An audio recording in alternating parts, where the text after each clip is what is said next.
Hello everyone, जय हिंद जय भारत। आज बात करते हैं अपन एसएससी के अंदर कुछ हिस्ट्री के बारे में, कुछ हमारी हिस्ट्री जो कि सबसे पहले यहाँ शासक कौन आए। क्या 1000 ईस्वी से ही यहाँ पर मुगलों का शासन शुरू हो गया था? क्या सबसे पहले बाहरी आक्रमण क्या मोहम्मद गजनवी ने किया था?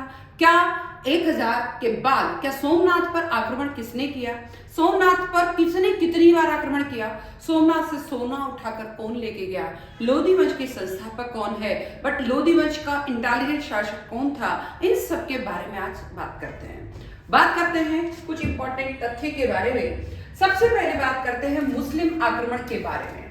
भारत पर सबसे पहला मुस्लिम आक्रमण किया था महमूद गजनवी ने 1001 ईस्वी में। महमूद गजनवी ने 1001 ईस्वी में आक्रमण किया। महमूद गजनवी ने 1001 ईस्वी में आक्रमण किया और गजनवी ने भारत पर टोटल 17 बार आक्रमण किया। 1001 में किया और 17 बार टोटल आक्रमण किया। 1001 में किया, 17 बार आक्रमण किया। सोमनाथ मंदिर पर आक्रमण किसने किया? महमूद गजनवी ने किया 1025 ईस्वी में। सोमनाथ पर 17 बार आक्रमण किया गया था। टोटल भारत पर 17 बार आक्रमण किया, पर सोमनाथ पर 1025 ईस्वी पे आक्रमण किया। मोहम्मद गोरी ने भारत पर पहला आक्रमण किया। कब किया? मोहम्मद गोरी ने भारत पर पहला आक्रमण 1175 ईस्वी में किया। मोहम्मद गोरी ने भारत पर आक्रमण 1175 ईस्वी में किया। मोहम्मद गोरी ने भारत पर आक्रमण 1175 ईस्वी में किया। देखिए, जब महमूद गजनवी की बात करते हैं तो पहला मुस्लिम शासक जो था 1001 ईस्वी में उसने किया। 1001 में उसने जो है 17 बार आक्रमण किया गजनवी ने। उसने जो है गजनवी ने 1025 में सोमनाथ पर आक्रमण किया। मोहम्मद गोरी ने 1175 में आक्रमण किया। मोहम्मद गोरी ने 1175 में आक्रमण किया। तराइन का प्रथम युद्ध 1191 ईस्वी में। तराइन का प्रथम युद्ध 1191 ईस्वी में हुआ। तराइन का प्रथम युद्ध 1191 में हुआ पृथ्वीराज चौहान और मोहम्मद गोरी के बीच। किस किस के बीच? पृथ्वीराज चौहान और मोहम्मद गोरी के बीच। पृथ्वीराज चौहान और मोहम्मद गोरी के बीच हुआ। तराइन का द्वितीय युद्ध 1192 में हुआ। प्रथम युद्ध पृथ्वीराज चौहान मोहम्मद गोरी, पर द्वितीय युद्ध में जो है मोहम्मद गोरी की विजय हो गई। भारत में मोहम्मद गोरी एंटर हो गया, उसकी विजय हो गई। दिल्ली सल्तनत की स्थापना किसने करी है? दिल्ली सल्तनत की स्थापना कुतुबुद्दीन ऐबक ने करी। दिल्ली सल्तनत की स्थापना कुतुबुद्दीन ऐबक ने करी। दिल्ली सल्तनत की स्थापना कुतुबुद्दीन ऐबक ने 1206 ईस्वी में करी। गुलाम वंश का संस्थापक कौन था? गुलाम वंश का संस्थापक कौन था? कुतुबुद्दीन ऐबक। गुलाम वंश का संस्थापक कौन था? कुतुबुद्दीन ऐबक। कुतुब मीनार का निर्माण शुरू किया कुतुबुद्दीन ऐबक ने और खत्म किसने किया है? इल्तुतमिश ने। खत्म किसने किया? इल्तुतमिश ने। किसने पूरा किया? इल्तुतमिश ने। बात करते हैं गुलाम वंश के बारे में। गुलाम वंश का संस्थापक कौन था? इल्तुतमिश। भाई कुतुबुद्दीन के बाद इल्तुतमिश आया। इल्तुतमिश ने अब किसको छोड़ दिया? इल्तुतमिश ने पहले तो कुतुबुद्दीन ऐबक ने जो गुलाम वंश का संस्थापक था। फिर अब बात करते हैं गुलाम वंश का सबसे प्रसिद्ध शासक। भाई स्थापना तो कुतुबुद्दीन ऐबक ने कर दी। सबसे प्रसिद्ध रहा इल्तुतमिश। ठीक है। सिक्कों की टंका और जिल्ट प्रणाली भी इल्तुतमिश ने प्रारंभ करी। सिक्कों की टंका और जिल्ट प्रणाली इल्तुतमिश ने प्रारंभ करी। इल्तुतमिश ने सिक्कों की टंका और जिल्ट प्रणाली प्रारंभ करी। रजिया सुल्तान किस वंश की शासक थी? रजिया सुल्तान गुलाम वंश की शासक थी। रजिया सुल्तान गुलाम वंश की शासक थी। दिल्ली की पहली महिला शासक कौन थी? दिल्ली की पहली महिला शासक रजिया सुल्तान थी। दिल्ली की पहली महिला शासक रजिया सुल्तान। दिल्ली की पहली महिला शासक रजिया सुल्तान। गुलाम वंश का अंतिम शासक था नासिरुद्दीन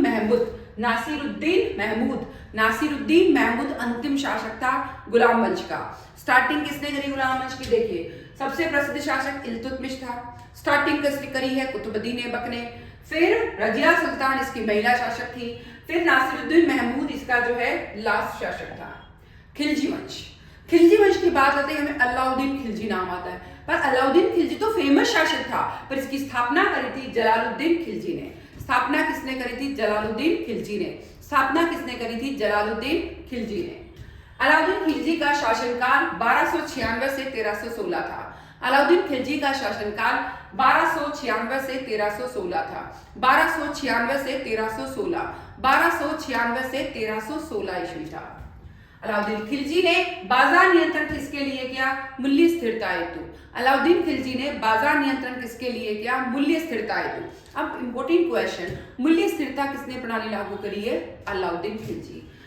खिलजी वंश का शासक था जलालुद्दीन खिलजी, जलालुद्दीन, फेमस शासक अलाउद्दीन खिलजी। फिर आता है अलाउद्दीन खिलजी का प्रसिद्ध सेनापति कौन था? मलिक काफूर, मलिक काफूर, मलिक काफूर, मलिक काफूर। अलाउद्दीन खिलजी ने चित्तौड़ पर आक्रमण कब किया? 1303 ईस्वी में। अलाउद्दीन खिलजी ने चित्तौड़ पर आक्रमण कब किया? 1303 ईस्वी में, 1303 ईस्वी में। और क्या कितना शासन काल था? 1296 से 1316, 1296 से 1316, 20 साल। अलाउद्दीन खिलजी ने मंगोलों को कितनी बार हराया? उन्हें 6 बार हराया। अलाउद्दीन खिलजी ने मंगोलों को 6 बार हराया। खिलजी वंश का अंतिम शासक था कुतुबुद्दीन मुबारक शाह। कुतुबुद्दीन मुबारक शाह अंतिम शासक था। कुतुबुद्दीन मुबारक शाह अंतिम शासक था। अंतिम शासक कुतुबुद्दीन मुबारक शाह। तुगलक वंश। अब तुगलक वंश आते ही हमें मोहम्मद बिन तुगलक आता है। पर मोहम्मद बिन तुगलक इसका वो नहीं था जो संस्थापक। संस्थापक था गयासुद्दीन तुगलक। संस्थापक था गयासुद्दीन तुगलक। संस्थापक था गयासुद्दीन तुगलक 1320 ईस्वी में। और इसके बाद शासक कौन था? मोहम्मद बिन तुगलक। मोहम्मद बिन तुगलक बहुत ही विद्वान शासक था और मोहम्मद बिन तुगलक ने राजधानी जो है दिल्ली से दौलताबाद स्थापित करी। मोहम्मद बिन तुगलक ने राजधानी दिल्ली से दौलताबाद स्थापित करी। मोहम्मद बिन तुगलक ने राजधानी दिल्ली से दौलताबाद स्थापित करी। फिर आता है तुगलक वंश का सबसे विद्वान शासक कौन था? मोहम्मद बिन तुगलक। तुगलक वंश का अंतिम शासक था नासिरुद्दीन महमूद तुगलक। नासिरुद्दीन महमूद तुगलक इसका अंतिम शासक था। फिरोज शाह तुगलक ने कितने नए शहर बसाए? बहुत ही इंपॉर्टेंट बात है। फिरोज शाह तुगलक ने 300 नए शहर बसाए। फिरोज शाह तुगलक ने 300 नए शहर बसाए थे। जजिया कर किसने पुनः लागू किया? फिरोज शाह तुगलक ने। जजिया कर जो कि धर्म पे लगता था, फिरोज शाह तुगलक ने लागू किया। फिरोज शाह तुगलक ने। दिल्ली में फिरोज शाह कोटला किसने बनवाया? फिरोज शाह तुगलक ने बनाया। फिरोज शाह तुगलक। सैयद वंश। सैयद वंश का संस्थापक कौन था? खिज्र खान। सैयद वंश का संस्थापक था खिज्र खान और सैयद वंश की राजधानी थी दिल्ली। खिज्र खान इसका संस्थापक था, राजधानी थी दिल्ली। सैयद वंश का अंतिम शासक कौन था? आलम शाह। सैयद वंश का अंतिम शासक कौन था? आलम शाह। अब आते हैं लोधी वंश के बारे में। लोधी वंश का संस्थापक कौन था? यस, लोधी वंश का संस्थापक कौन था? लोधी वंश का संस्थापक था बहलोल लोधी। लोधी वंश का संस्थापक था बहलोल लोधी। बहलोल बहलोल बहलोल लोधी 1451 में लोधी वंश की स्थापना करी। लोधी वंश का सबसे शक्तिशाली था सिकंदर लोधी। लोधी वंश का संस्थापक तो था बहलोल लोधी पर सबसे शक्तिशाली था सिकंदर लोधी। आगरा शहर की स्थापना सिकंदर लोधी ने करी। याद रखें, आगरा शहर की स्थापना सिकंदर लोधी ने करी। आगरा शहर की स्थापना सिकंदर लोधी ने करी। दिल्ली सल्तनत का अंतिम शासक था इब्राहिम लोधी। दिल्ली सल्तनत का अंतिम शासक था इब्राहिम लोधी। पानीपत का प्रथम युद्ध हुआ 1526 में बाबर और इब्राहिम लोधी के बीच। पानीपत का प्रथम युद्ध हुआ बाबर और इब्राहिम लोधी के बीच। पानीपत का प्रथम युद्ध किसकी विजय हुई? बाबर की। इब्राहिम लोधी को हरा दिया, बाबर की विजय हुई पानीपत के प्रथम युद्ध में। अब आ गया मुगल साम्राज्य। बाबर का जन्म कहाँ हुआ? फरगाना, उज्बेकिस्तान में। बाबर का जन्म कहाँ हुआ? फरगाना, उज्बेकिस्तान में। बाबर की आत्मकथा का नाम क्या था? तुजुक-ए-बाबरी। बाबर की आत्मकथा का नाम था तुजुक-ए-बाबरी। बाबर और राणा सांगा के बीच कौन सा युद्ध हुआ? बाबर और राणा सांगा के बीच खानवा का युद्ध हुआ 1527 में। बाबर और राणा सांगा के बीच खानवा का युद्ध हुआ 1527 में। 1527 में बाबर और राणा सांगा के बीच हुआ 1527 में। बाबर अफगानों के बीच कौन सा युद्ध हुआ? घाघरा का युद्ध। बाबर और अफगाना का बीच कौन सा युद्ध हुआ? घाघरा का युद्ध 1529 में। बाबर के बाद कौन शासक हुआ? हुमायूं। बाबर के बाद कौन शासक हुआ? हुमायूं। शेरशाह सूरी ने किसे हराकर हुमायूं को हराया? कन्नौज के युद्ध में। शेरशाह सूरी ने किसे हराकर हुमायूं को हराया? कन्नौज के युद्ध में 1540 में। शेरशाह सूरी का असली नाम था फरीद खां। शेरशाह सूरी का असली नाम था फरीद खां। फरीद खां, फरीद खां। शेरशाह सूरी की सबसे प्रसिद्ध उपलब्धि है Grand Trunk Road, GT Road. Grand Trunk Road Sher Shah Suri ने बनवाया। हुमायूं की मृत्यु जो है, पुस्तकालय से सीढ़ियां उतर रहे थे हुमायूं, तो नीचे गिरकर उनकी मृत्यु हो गई बहुत ही ऐसे की स्थिति में। फिर आते हैं अकबर का शासनकाल रहा 1556 से 1605। अकबर का शासनकाल रहा 1556 से 1605। अकबर का अभिभावक कौन थे? बैरम खान। बैरम खान ने अकबर का बहुत ही ज्यादा जो अच्छा लालन पोषण किया, तो वो ही उनके कौन थे? अभिभावक थे बैरम खान। अकबर से संबंधित, अकबर की राजधानी कहाँ थी? फतेहपुर सीकरी कुछ समय तक। अकबर की राजधानी कहाँ थी? कुछ समय तक फतेहपुर सीकरी।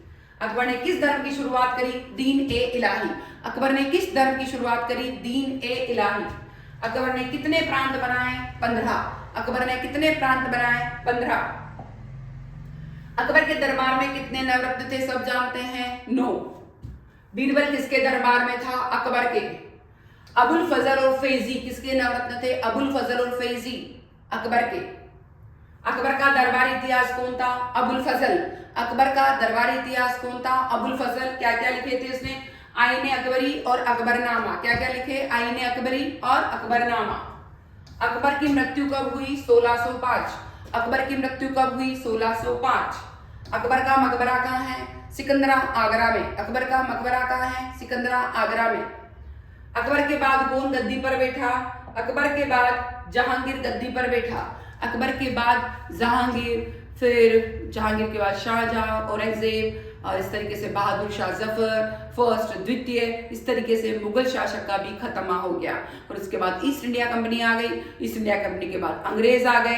अंग्रेज के बाद हमने अपने आप को आजाद कर लिया और आज हम लोग आजाद हिंद भारत में घूम रहे हैं। तो इस तरीके से बहुत लोगों ने यहाँ पर हमारे यहाँ पर आक्रमण किए, बहुत लोग यहाँ आए, हमारे यहाँ का सोना लूट के ले गए, पूरी इंडिया को बहुत खराब किया, तबाह किया।